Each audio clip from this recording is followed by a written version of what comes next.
24 de abril de 2013, en Bangladesh, el edificio Rana Plaza colapsó mientras miles de trabajadores de la industria textil se encontraban en su interior produciendo para marcas internacionales. El derrumbe dejó más de 1.100 personas fallecidas y expuso graves vulneraciones de derechos humanos asociadas a condiciones laborales inseguras, salarios ínfimos y ausencia de libertad sindical. El caso Rana Plaza evidenció una tensión estructural de la economía global. Mientras las empresas transnacionales impulsan el gobierno internacional y el crecimiento económico, sus cadenas de suministro operan muchas veces en contextos donde la protección de los derechos humanos y ambientales es frágil o inexistente. Tras la tragedia, se creó el Acuerdo de Bangladesh, un pacto jurídicamente vinculante entre marcas y sindicatos orientados a mejorar la seguridad laboral y promover estándares de debida diligencia, aunque con resultados aún parciales. Este escenario reabre un debate central en el derecho internacional contemporáneo. ¿Es suficiente la autorregulación empresarial y los mecanismos de soft law para prevenir vulneraciones sistemáticas de derechos humanos y ambientales? ¿O resulta necesaria una regulación internacional obligatoria, como el proyecto de tratado vinculante sobre empresas y derechos humanos en el marco de la ONU, que permita equilibrar eficiencia económica, protección de derechos fundamentales y sostenibilidad ambiental? Humanizando Derechos, el podcast que da vida a la ley, la experiencia y lo que ocurre en el mundo. Informa, reivindica y humaniza tus derechos. Bienvenidas, bienvenidos y bienvenides a Humanizando Derechos. Mi nombre es Tika Vicencio, soy estudiante de Derecho de la PUC y miembro del equipo de Derechos Humanos. Es un gran gusto tenerles aquí presentes. Por medio de este episodio titulado Empresas transnacionales y derechos humanos, desafíos y perspectivas de un tratado vinculante, abordamos uno de los debates centrales del derecho internacional contemporáneo: la tensión entre la expansión de las empresas transnacionales como actores claves de la economía global y la protección efectiva de los derechos humanos y ambientales en sus operaciones, especialmente en las cadenas globales de suministro. Si bien estas empresas impulsan el comercio internacional y el desarrollo económico, también han generado impactos negativos en contextos de débil regulación estatal. En este episodio analizamos los límites de los mecanismos de soft law y reflexionamos sobre la viabilidad y los desafíos de un eventual tratado vinculante en el marco de las Naciones Unidas como herramienta para armonizar actividad empresarial y protección de derechos humanos. Para ello nos acompaña Luis Alejandro Peve, analista del área de Derechos Humanos y Diversidad en Responde, bachiller en Derecho de la Pontificia Universidad Católica del Perú, con estudios complementarios en la Universidad Pompeu Fabra. Fue becario del programa Queen Elizabeth Scholars en la Transnational Youth Clinic del Centro for Human Rights and Legal Pluralism de la Universidad McGill, Canadá. Actualmente se desempeña como asistente de investigación en el Grupo Interdisciplinario de Investigación en Derechos Humanos y Derecho Internacional Humanitario de la PUC e integra equipos docentes del curso del área de Derecho Internacional en la Facultad de Derecho de dicha universidad. Muchas gracias por participar en este episodio, Luis. Muchas gracias, Tika, y muchas gracias también por la invitación. A proceder al desafío de las preguntas. Nuevamente, gracias por acompañarnos. A modo de introducción y para poner a nuestra audiencia en sintonía, hoy vemos cómo grandes corporaciones dominan sectores que van desde la tecnología que usamos a diario hasta la ropa que vestimos, siendo motores indiscutibles de la economía global. Sin embargo, esto nos pone frente a un dilema ético y jurídico constante. ¿Cómo equilibramos esa eficiencia económica con el respeto a los derechos humanos? Por ejemplo, en jurisdicciones como América Latina se documentan casos de externalidades negativas, degradación ambiental, conflictos territoriales con comunidades indígenas y controversias laborales, atribuibles en parte a la ausencia de marcos regulatorios armonizados a nivel transnacional. Ante ese escenario, Luis Alejandro, ¿considera usted que un instrumento vinculante de derecho internacional, como el proyecto de tratado sobre empresas y derechos humanos en negociación en la ONU, constituye un mecanismo idóneo para equilibrar la seguridad jurídica empresarial con la protección efectiva de derechos humanos, o estima que los ordenamientos jurídicos nacionales complementados por mecanismos de soft law y autorregulación corporativa, resultan suficientes para gestionar estas tensiones sin comprometer la competitividad empresarial? Sí, muchas gracias por la pregunta. Considero que un tratado de Naciones Unidas es un horizonte correcto para consolidar tanto la seguridad jurídica que las propias empresas transnacionales necesitan para operar con previsibilidad en múltiples jurisdicciones, como usted bien ha dicho. Sería un error analítico reducir el debate a una narrativa de confrontación entre interés corporativo y la protección de los derechos, pues las empresas transnacionales son actores centrales en el desarrollo económico global, cuya cooperación resulta indispensable para cualquier solución efectiva que se quiera buscar. Y justamente esos los principios rectores de empresa y derechos humanos de Naciones Unidas han sido el instrumento que ha permitido este tipo de alineamiento, si se quiere decir así, progresivo entre el interés empresarial y la protección de derechos humanos, construyendo básicamente la confianza entre actores que históricamente han operado en lógicas confrontadas, entre comillas.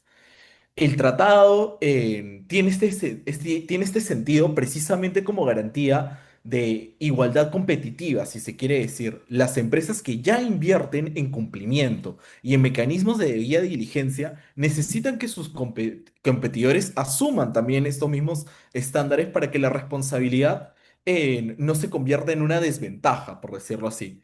Los principios rectores están madurando en este consenso. Entonces el tratado, cuando llegue sobre esta base sólida, no será una carga regulatoria, sino va a ser este instrumento indispensable que va a nivelar el campo de juego y va a, de alguna manera, por decirlo así, a premiar quienes ya están haciendo las cosas bien.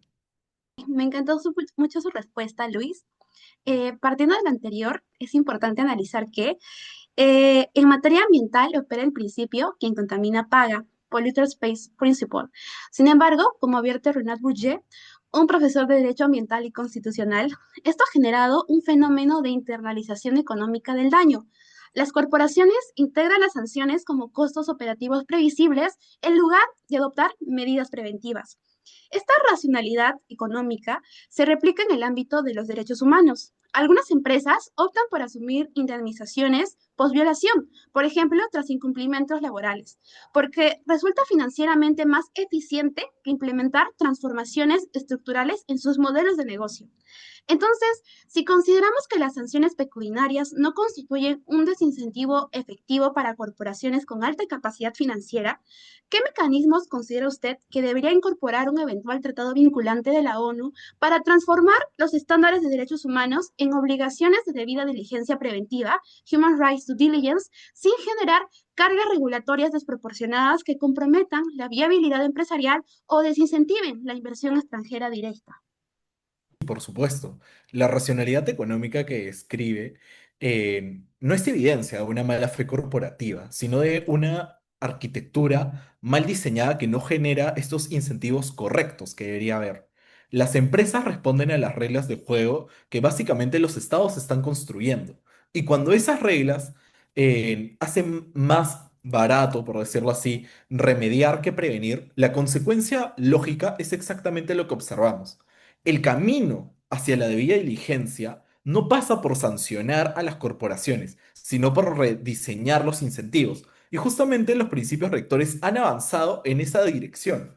¿En cuál? Instalar la gestión de riesgo en derechos humanos como estándar de buen gobierno corporativo.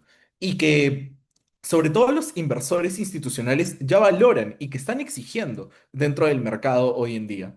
Un tratado eficaz, si se quiere decir así, debería construir esa lógica de incentivos positivos, reconociendo y premiando a las empresas que lideran en cumplimiento, y sobre todo también estableciendo sistemas escalonados, según el tamaño o según también el riesgo sectorial, porque todas las empresas son diversas, y creando sobre todo también la certeza jurídica uniforme que elimina la ventaja competitiva de quienes externalizan estos costos sociales. Este instrumento solo se va a ser viable y legítimo sobre todo ello si llega cuando la cultura empresarial de la debida diligencia que los principios rectores han ido construyendo tenga suficiente masa crítica para poder convertir el establecimiento de una norma esperada y que no sea solo una carga excepcional. Es muy interesante cómo incluyes el tema de los principios rectores de la ONU. Para nuestros oyentes, más o menos un poco de contexto, estos han sido, digamos, dados en el año 2011 con tres objetivos principales: proteger, respetar y remediar los derechos humanos en este marco, digamos, más internacional y relacionado mucho con el ámbito empresarial. Entonces, digamos, redireccionando la pregunta por ahí, sabemos de que estos principios quedan entre lo que se puede dominar como un terreno algo voluntario, porque es muy relacionado a lo que vendría a ser el soft law. Si bien han catalizado iniciativas de responsabilidad social, empresarial y diálogo multisectorial, esta naturaleza no vinculante ha evidenciado limitaciones para prevenir vulneraciones sistemáticas, particularmente en cadenas globales de suministro. Entonces, ante la tensión entre la flexibilidad normativa que representa el soft law y la efectividad jurídica, Luis, ¿qué estándares de hard law como jurisdicción extraterritorial, responsabilidad de la matriz por actos de subsidiarias, Parent Company Liability, o mecanismos de supervisión internacional, deberían integrarse en un tratado vinculante para garantizar una tutela efectiva sin comprometer la autonomía regulatoria de los estados ni la libertad contractual empresarial, o considera que la ineficacia relativa se debe a factores estructurales de comercio internacional, como la fragmentación productiva, competencia regulatoria entre estados, o asimetrías de poder negocial que trascienden la naturaleza voluntaria de los principios rectores. Sí, las limitaciones de los principios rectores no reflejan un fracaso del enfoque, eso como base, sino la complejidad real de articular estos estándares globales dentro de las cadenas de valor extraordinariamente fragmentadas, ¿no? Porque finalmente ningún actor individual controla todo este proceso que es tan complejo. Las empresas multinacionales que operan en estas cadenas enfrentan desafíos, como puede ser la trazabilidad o puede ser la misma supervisión, que, que requieren soluciones técnicas sofisticadas, pero también integrales, no simplemente más obligaciones formales como si fuera un listado. Lo que los principios rectores han logrado es crear estas herramientas conceptuales y los mecanismos de reporte que permiten a las empresas identificar, gestionar y comunicar esos riesgos de manera, uno, estructurada, pero dos, sobre todo creíble. El hard law, como tú bien lo has señalado, que incorpore este tratado deberá ser lo suficientemente inteligente para distinguir entre empresas que realmente realicen esfuerzos genuinos de cumplimiento en cadenas complejas y aquellas que solamente deliberadamente su operación para evadir responsabilidades. Y esta distinción solo es posible si el tratado llega cuando los estándares técnicos de debida diligencia están suficientemente desarrollados. ¿Como cuáles? Como los principios rectores lo han ido logrando y manifestando, ¿no? A través de su vida, por decirlo así. Para que estas obligaciones sean verificables, proporcionales, pero también alcanzable para las empresas y su diversidad, como lo hemos mencionado anteriormente, diversidad en tamaño, en capacidades y en sectores. Muchas gracias por la respuesta, Luis. Para ir cerrando este análisis, no podemos obviar, digamos, algo muy importante. Especialmente considerando la realidad de empresas transnacionales que operan simultáneamente en múltiples jurisdicciones, ¿por qué resulta técnicamente necesaria la intervención de la ONU para armonizar estándares mínimos de protección de derechos humanos? En su opinión, ¿considera usted que sin un tratado internacional que establezca obligaciones uniformes para Estados parte, persiste un riesgo de forum shopping regulatorio, race to the bottom normativo y fragmentación jurídica que impida garantizar tutela judicial efectiva a trabajadores y comunidades afectadas? ¿O estima que mecanismos de derecho internacional privado, como una jurisdicción civil extraterritorial en el estado de origen de la matriz, puedan resolver adecuadamente estas brechas de protección sin necesidad de un tratado multilateral? El forum shopping, como tú bien lo has mencionado, y el race to the bottom perjudican no solamente a las comunidades y a los trabajadores, sino también a las propias empresas responsables que se ven compitiendo de alguna manera en desigualdad de condiciones frente a actores que externalizan los costos sociales, pero también los costos ambientales, para ofrecer precios más bajos, por decirlo así. Un tratado vinculante de Naciones Unidas en ese sentido em, tiene una demanda que es legítima del sector empresarial, que realmente opera con esos altos estándares. Y este va a crear las condiciones para que la responsabilidad corporativa sea universal y no sea visto como una desventaja competitiva de quienes ya la practican. Las grandes corporaciones que tienen realmente una visión de largo plazo entienden esto y su eventual respaldo al instrumento será clave también para la efectividad. Ahora bien, los principios rectores han ido construyendo precisamente esta coalición y es muy importante precisarla, que cada empresa que adopta la debida diligencia voluntariamente tiene un interés directo en que sus competidores asuman las mismas obligaciones. Y este alineamiento, este proceso de alineamiento de incentivos, si lo quieres decir así, es el que hará que prácticamente sea un tratado robusto y que se busque cumplir por medio del Estado. El camino correcto es dejar que ese proceso de convergencia normativa, si se quiere decir, madure lo suficiente para que el instrumento vinculante llegue con el respaldo empresarial, la legitimidad política, pero sobre todo la capacidad técnica de una implementación real que pueda garantizar una solución duradera y que no sea solamente una declaración de intenciones sin efectos prácticos. Muchas gracias, Luis. Bueno, para ya despedirnos, a los chicas, chiques y chicos que nos están escuchando en este podcast. Lo conversado en este episodio nos invita a detenernos y reflexionar sobre cómo se regulan hoy las actividades de las empresas transnacionales, especialmente cuando sus impactos en los derechos humanos y el ambiente siguen dependiendo en gran medida de compromisos voluntarios. El debate en torno a un tratado vinculante abre preguntas necesarias sobre cómo compatibilizar el desarrollo económico con una protección real y efectiva de los derechos humanos. Como oyentes, el reto no es solo conocer esos debates, sino preguntarnos qué tipo de reglas estamos dispuestos a exigir en un mercado global donde las decisiones económicas tienen consecuencias reales sobre la vida de las personas y comunidades. Mantener esta discusión abierta es un primer paso para no normalizar vulneraciones de derechos humanos en nombre del desarrollo.